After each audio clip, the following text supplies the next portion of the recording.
le piège dans lequel tombent les Français. Avec le temps, j'ai pu observer qu'il y a un schéma qui se répète. Chez des membres de ma famille, tout comme des gens que je connais, ainsi que des gens que je ne connais pas. Il y a un rêve, il y a une idéologie qui a été partagée. Ce rêve n'est pas le nôtre. Ce rêve est le rêve qu'on nous a dit qu'il fallait rêver. Le rêve de vouloir posséder, en son nom, sa propre maison. Et ceci est un piège, parce que le but de la vie n'est pas de posséder. Le but de la vie, c'est de vivre. Et observe les gens dans ton quotidien. Observe les gens que tu connais. Observe les gens que tu fréquentes. Observe même les membres de ta famille. Observe leur vie, leur quotidien, avant et après qu'ils achètent leur maison. Quand ils étaient locataires, ils sortaient plus souvent.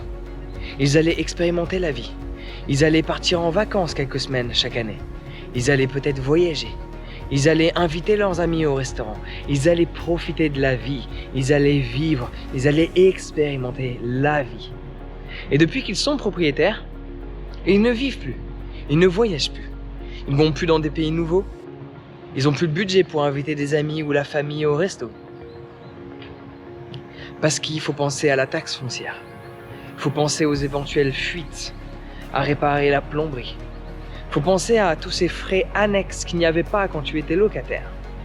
Et de par ce rêve qui a été promu, partagé, le rêve de être enfin propriétaire, les gens achètent.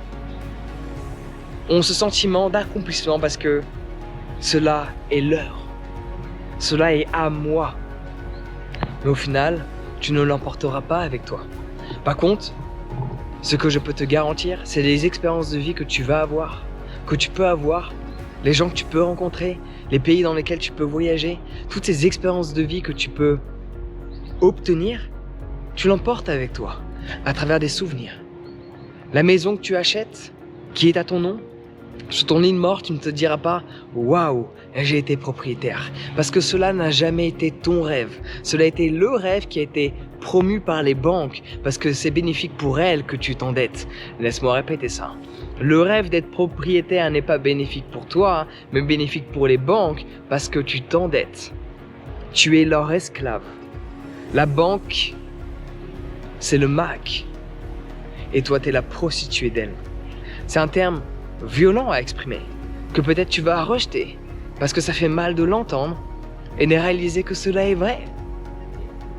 Si tu peux acheter une maison sans la banque, alléluia, achète-la. Mais si tu as besoin d'une banque, si tu vas t'endetter sur 20 ans, 30 ans ou 40 ans, tu vas t'enlever la possibilité de vivre.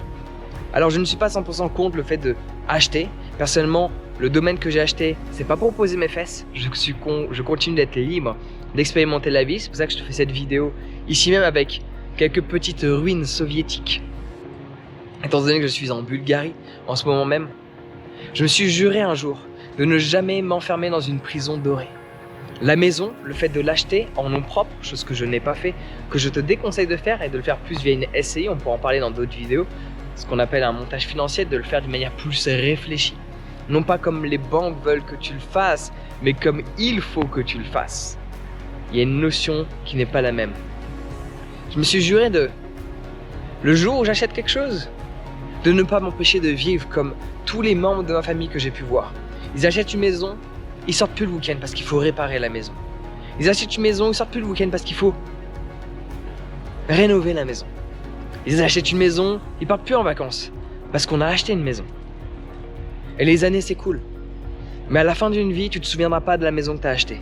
À la fin d'une vie, tu te souviendras des expériences que tu as vécues. Donc utilise tes fonds, utilise ton argent pour vivre des expériences et non pas acheter des objets. Oui, tu peux acheter une maison, mais ne va pas te surendetter sous prétexte d'être propriétaire. C'est un message super important parce que beaucoup de gens me posent la question comment je fais pour vivre, pour expérimenter la vie, voyager dans autant de pays. Parce que je mets plus de valeur sur les expériences que je peux obtenir via l'argent que je dépense plutôt que ce que je peux posséder via l'argent que je dépense. Laisse-moi répéter. Mets plus de valeur sur les expériences que tu peux vivre à travers l'argent que tu dépenses plutôt que ce que tu peux posséder à travers l'argent que tu dépenses. C'est un petit message, ne tombe pas dans ce piège. Si te manque peut-être 20% ou 30% pour acheter ta maison, pourquoi pas, fais appel aux banques. Mais si tu n'as que 20% des fonds et que tu es prêt à t'endetter sur 20, 30 ou 40 ans, tu fais une croix sur beaucoup d'expériences de vie que tu pourrais avoir. Et je te recommande de ne pas faire ça. C'est un petit message, dis-moi ce que tu en penses dans les commentaires.